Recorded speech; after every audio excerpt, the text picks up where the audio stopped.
అన్నవరం శ్రీ వీర వెంకట సత్యనారాయణ స్వామి వారి వార్షిక దివ్య కళ్యాణ మహోత్సవాలు ఘనంగా జరుగుతున్నాయి.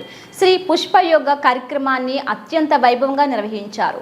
ఈ కార్యక్రమంలో ప్రధాన అర్చకులు కోట సుబ్బయ్య, ముఖ్య అర్చక కంచబట్ల రామ్ కుమార్, దత్తు శర్మ, ఆలయ కార్యనిర్వహణ అధికారి కె రామచంద్రమోహన్, కుటుంబ సమేతంగా అనువంశిక ధర్మకర్త ఐవి రోహిత్, పిఆర్ఓ దామోర కృష్ణారావు, పర్యవేక్షణ గణపతి, అధికారులు, సిబ్బంది, భక్తులు, స్థానికులు తదితరులు పాల్గొన్నారు.